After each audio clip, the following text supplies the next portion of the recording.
نحمده ونصلي ونسلم على رسوله الكريم أما بعد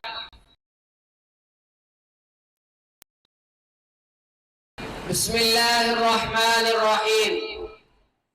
إن الأرض لله يورثها من يشاء من عباده صدق الله العظيم لہو کے قطروں کے بیج بو کر لہو کے قطروں کے بیج بو کر ہزاروں گلشن سجانے والوں نچوڑ کر خون جگر سے اپنے چراغ محفل جلانے والوں تمہاری یادیں بسی ہیں دل میں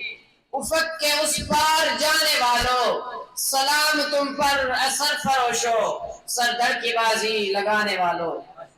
سامعین محترم ہندوستان میں جب انگریز آیا تو علماء اسلام اور اکابر دیوبند نے انگریز کو دشمن اسلام اور دشمن مسلمان سمجھتے ہوئے اس کا راستہ روکنا اپنا ایمان سمجھا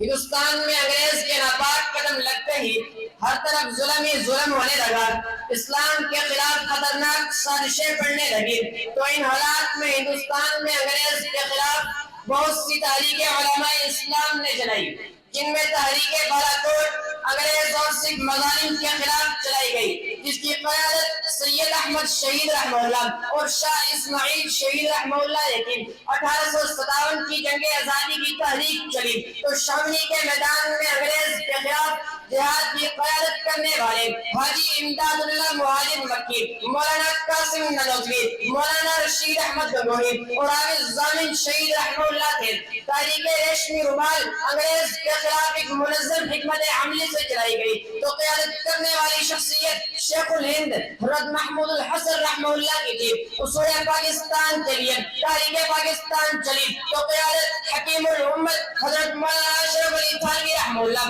مولانا شبیر احمد عثمانی رحمہ اللہ مولانا ظفر احمد عثمانی رحمہ اللہ کرتے ہوئے نظر آتے ہیں حاضرین محفل کہ ہمیں پاکستان میں علماء کے کردار کو فراموش کرنے والوں پر بانی پاکستان کا یہ فرمان سنا دینا چاہتا ہوں کہ اگر علماء میرا ساتھ نہ دیتے تو پاکستان نہ بنتا اگر علماء میرا ساتھ نہ دیتے تو پاکستان نہ بنتا اس کا اندازہ اس بات سے بھی لگایا جا سکتا ہے کہ 1937 کے الیکشن میں جب مسلم لیگ کو علماء کی تائید حاصل نہ تھی تو پنجاب اسمبلی سے صرف 2 رکن منتخب ہوئے اور 1945 اور 1946 کے الیکشن میں جب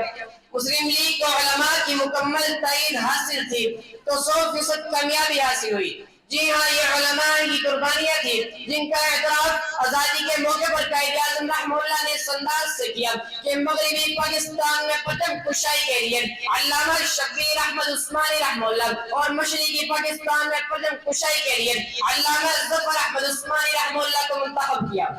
ذرا توجہ کیجئے آج ایک طریقے مغالطہ دور کر دینا چاہتا ہوں کہ علامہ اقبال رحمہ اللہ مصور پاکستان کہلاتے ہیں اس لیے کہ 1930 کے خطبہ الہ پاک میں انہوں نے ایک الگ اسلامی ریاست کا تصور پیش کیا تو سامعین محترم اگر تصور پیش کرنا کسی بھی مملکت کی بنیاد کا سب سے پہلا پتھر ہے تو یہ پہلا پتھر رکھنے کی سعادت بھی ایک عالم دین کو حاصل ہے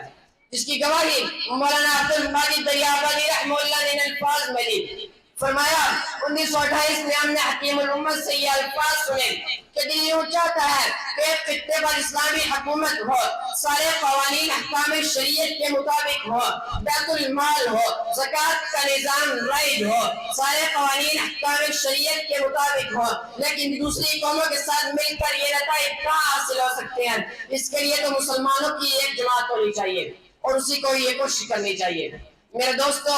آج باطل ہم سے اس سرزمین کو چھین لینا چاہتا ہے اس کی گندی نگاہیں اس سرمائے پر ہیں جو تمہارے سینوں میں محفوظ ہے آؤ اس سرمائے کو باہر نکالیں دکھتی قوم کی آنکھ کا سرما اور دل کی دھڑکن بڑھا ڈالیں یہ ہمارے فرض بھی ہے اور وقت کا تقاضا بھی آؤ مل کر یہ عہد کریں کہ جبین عرض کو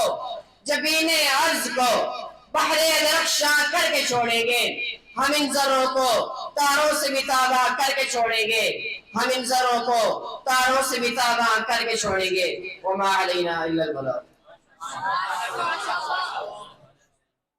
ماشاءاللہ